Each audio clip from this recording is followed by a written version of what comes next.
Nos quedamos por...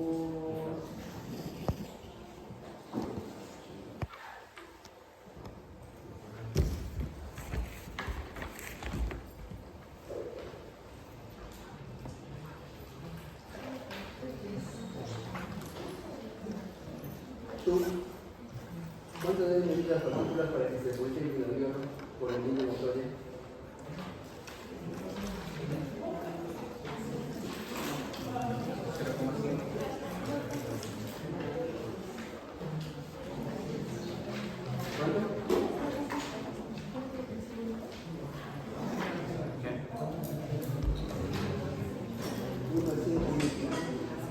Estoy que paso la clase viendo un poco lo que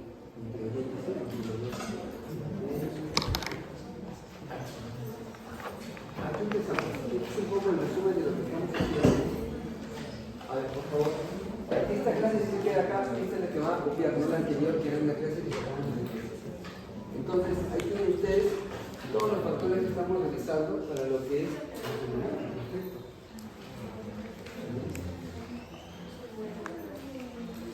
no se ve el color rojo, ¿no? Arriba dice absorción, acá dice distribución, acá dice metabolismo y acá dice expresión. Bueno, vamos a ver ahora estas características. ¿Qué era la biodisponibilidad? ¿Recuerdan? Al ritmo de 50 milímetros, por favor. No se ve nada.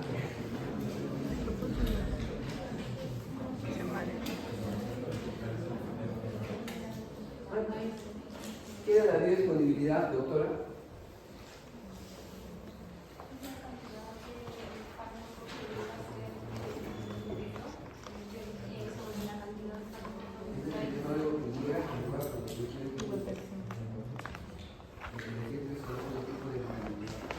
El volumen de distribución. ¿Qué es el tiempo de vida media, doctora?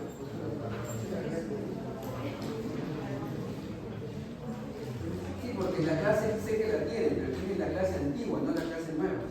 Entonces, la clase nueva se parece mucho a la antigua, pero seguro que no.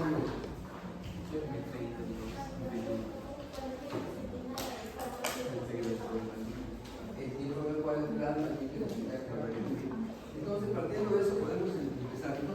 Ya vimos estas partes en algún momento, las vamos a detallar en el desarrollo. Recuerden que biodisponibilidad es la parte del medicamento que pasa de la circulación y llega a los sitios luego de haber sido administrado, sobre todo al sitio de acción terapéutica. Ese es el porcentaje que cuenta. Pero recuerden que también llega a otros lugares que yo no quiero que lleguen, y ahí originan los efectos.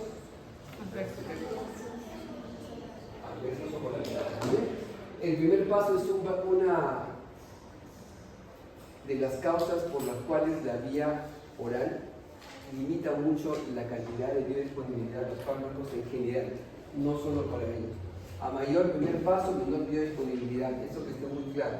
Pregunta de su examen, factores que modifican la vía media de los fármacos. Yo les voy a colocar cuál es el falso: vía media plasmática, primer paso hepático, ciclo interhepático, ¿ok? Eso tienen que saberlo ustedes en base a lo que estamos comentando. A mayor primer paso, obviamente hay menor biodisponibilidad.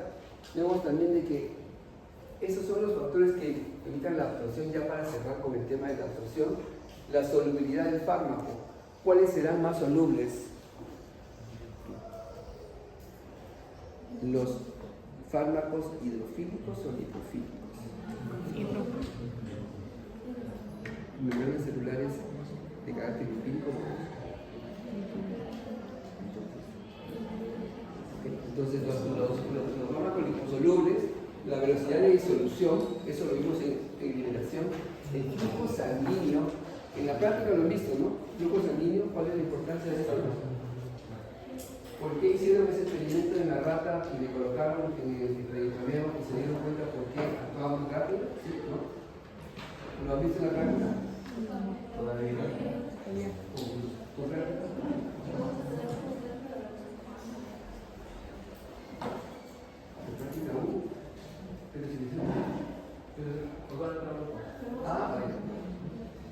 Recuerden que hay tres factores para que un fármaco se absorba. Primero es la superficie que tenemos. Son buenas superficies, el tejido intestinal, las vellosidades. ¿Cuántos metros son? ¿Eso se sabe? tiene 50 o 200 metros cuadrados. ¿Cuál es la parte más grande, más larga o más delgada? 21. Y otra delgada grande para el fármaco.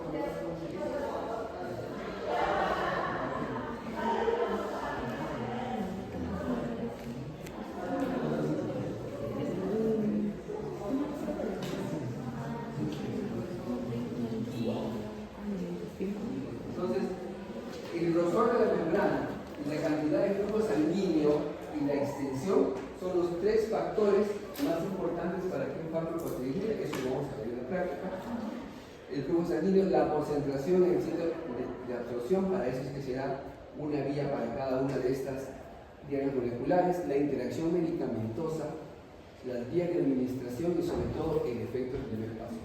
En interacción medicamentosa, ¿cuál sería la más importante? ¿A dónde están las más importantes? Eso es por eso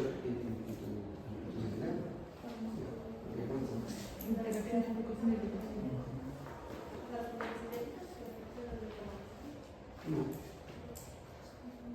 Las que afectan la absorción y distribución. Secundariamente, la de metabolismo y la de excreción son mucho menores, ¿de acuerdo?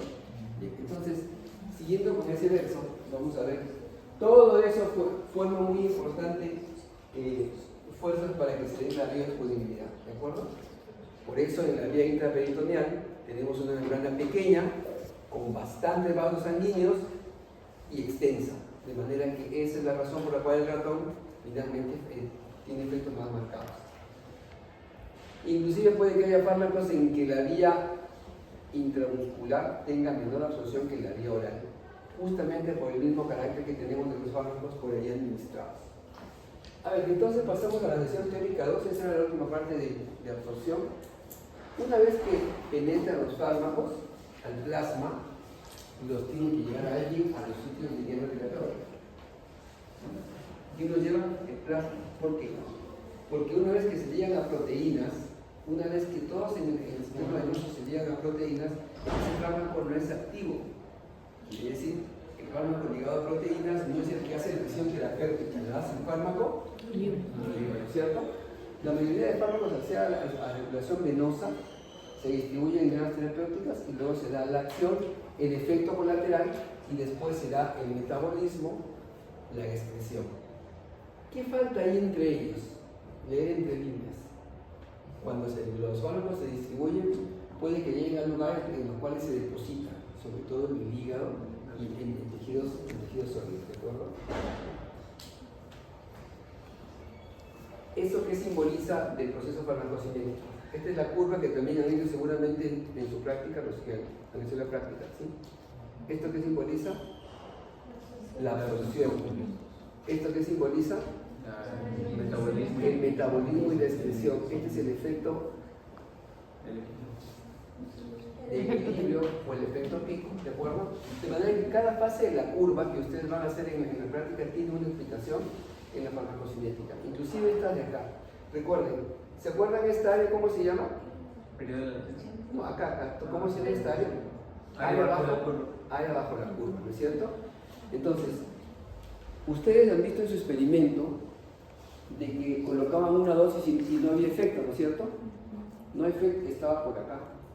No efecto, y ¡pum! Efecto. Cuando llega finalmente a la concentración mínima eficaz, es que uno ve el efecto del fármaco, pero como se dan cuenta ustedes, cuando el fármaco se ha inyectado y cumple un proceso de vida media, ven que al final también de la misma ratita ya no hay efecto, ¿no es cierto? Justamente porque hemos terminado la actividad farmacológica en este tipo de fármacos. Entonces, expliquen de esta forma la curva que van a hacer en la parte práctica. Entonces, concentración mínima eficaz y máxima eficaz. Esto que tenemos en lo que es eficacia se llama intensidad del efecto. ¿Ok? ¿Y qué viene más arriba? Ahí está. Concentración mínima tóxica, ¿de acuerdo? Entonces, ustedes tienen que saber de que esta área bajo la curva tiene básicamente contenido la duración del efecto. ¿Ok? Muy bien. Esa es la biodisponibilidad, cantidad de fármaco que alcanza la circulación sobre la cantidad administrada, asumiendo de que todas las dianas moleculares deban llegar al plasma.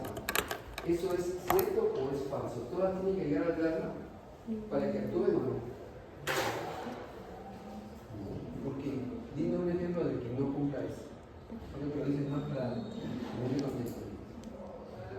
la vía dérmica. Yo quiero aplicar, quiero que el fármaco actúe ahí. La vía conjuntival, las membranas externas pueden actuar un fármaco y puede que no llegue acá, pero en general vamos a ver qué es esto de acá, ¿no es cierto? Entonces, transporte y distribución es cuando estos fármacos son llevados por proteínas como dos tipos de fracción, la fracción libre y la fracción ligada. La fracción libre tiene los efectos y la fracción ligada sirve como reserva. Solo la fracción libre pasa por estos dos eventos, el ciclo entero hepático y la redistribución farmacológica, así como el primer paso hepático que ya lo hemos visto anteriormente. Si tienen ustedes, libre va a los sitios de acción, al almacenamiento o en todo caso se metaboliza y elimina. Y unido a proteínas plasmáticas prácticamente no tiene efecto marcado, pero tampoco se metaboliza ni se va a almacenar. Entonces, ¿esto cómo se lleva? Conforme yo voy perdiendo fracción libre en el tiempo, una parte proporcional de la que está ligada se va liberando, para que el efecto se mantenga en el tiempo y sea constante. ¿De acuerdo? Ahí tienen ustedes, cuando las moléculas desde la fracción libre salen del plasma, una fracción equivalente se desliga de las proteínas y las reemplaza para que se mantenga el efecto terapéutico. ¿Cómo se unen los fármacos a las proteínas? Con uniones muy lábiles realmente, que permitan que se lleven a cabo. Por ejemplo, acá no ven enlaces covalentes, que son los más fuertes, no, son enlaces iónicos de hidrógeno, sobre todo fuerzas de Van der Waals, que son bastante lábiles y pueden ir soltando por una cuestión de equilibrio con el plasma. Ahí tienen las dos proteínas, seguramente ya las han leído, la glicoproteína alfa ácida 1 para fármacos básicos y los ácidos para la albúmina. Como la gran cantidad de fármacos que tenemos son ácidos, la albúmina es la más importante proteína que tenemos para el transporte de ellos. ¿Qué pasaría teóricamente si alguien está desnutrido, doctora? Está desnutrido un paciente, está con hipoalbuminemia, que hay un montón en el Perú, o está enfermo de hígado seguramente. ¿Cuál sería tu riesgo de darle una dosis normal de un fármaco? Si no tiene quien lo diga, ¿cuál sería el riesgo? Muy bien, porque hay más fracción de droga libre, ¿no es cierto? No va a estar ligada. Perfecto. Dos drogas pueden competir por el mismo sitio de las proteínas y puede que una desplace a otra. Eso sucede sobre todo en la polifarmacia, ¿de acuerdo? En la cual de dos proteínas una es más afín a otra y finalmente la desplaza. Entonces, ahí tienen ustedes droga libre, droga ligada. La droga libre tiene estas características, hace el efecto, que rara se ve la pantalla, esto teóricamente rojo, ya, hace el efecto, se metaboliza y se elimina. La droga ligada no, o lo hace en una cantidad muy pequeña, ¿de acuerdo? ¿Cuál es la condición para que el fármaco se una a una proteína? Primero, la concentración sanguínea del fármaco. A mayor concentración, hay una mayor ligadura de este fármaco a las proteínas y casi las acapara.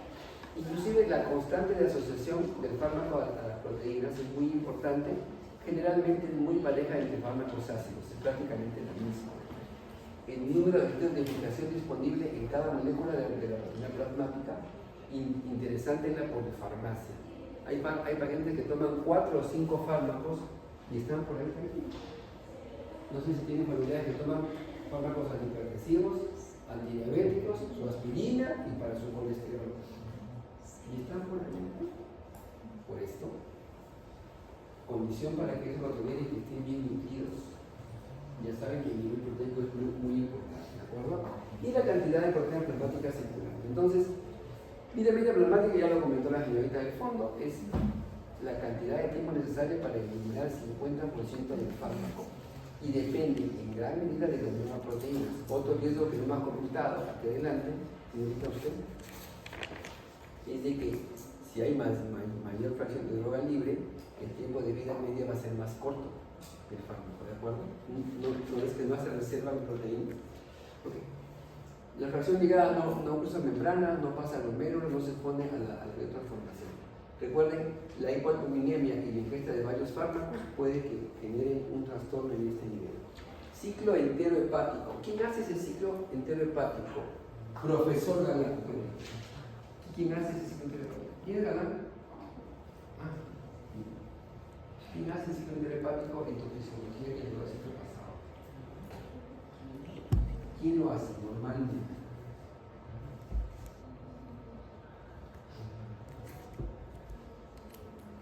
Las sales biliares. Las sales biliares se reabsorben hasta 5 veces en el líquido distal, se recaptan en el hígado y nuevamente una vez más punto en el hígado. ¿Quién hace eso? ¿Quién facilita esa absorción? Unas bacterias que tenemos a ese nivel, ¿de acuerdo? Entonces, si tenemos a ese nivel unas bacterias y yo tomo un antibiótico que las barre todas las bacterias, ¿qué puede pasar? Con la vena del pablo. Y esto pasa con el caso clínico aténico que tienen ahí, de una gestante, que tiene espondilitis, tuberculosis, tiene más o menos eso, porque parte del fenómeno que tiene es que la rifampicina barrió esa flora bacteriana que me da este fenómeno. Y al barrerla, bajo la efectividad del anticonceptivo también por ese mecanismo. El anticonceptivo oral tiene 4 ciclos en todo el parto. Pero si barren las bacterias, se queda uno y chao. Eficacia baja. ¿De acuerdo? Amén de lo que ha pasado en el hígado. Muy bien.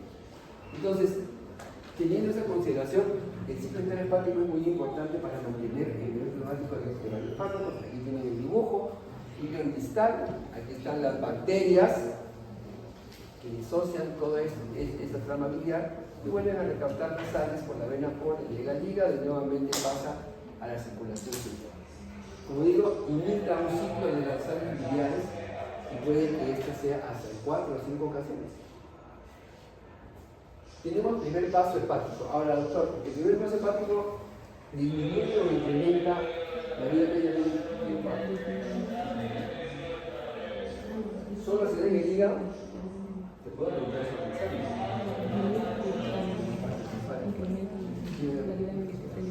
se da inclusive en la pared intestinal, se da en la vena porta, y también se da en el hígado.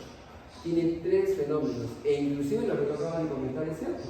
Toda la sangre también pasa por el pulmón, y el pulmón también es un órgano metabólico. No voy a preguntar metabolismo en el pulmón porque es muy largo, pero el pulmón produce una enzima importante, ¿cómo se llama? Una enzima importante. Vamos a ver en cardiología.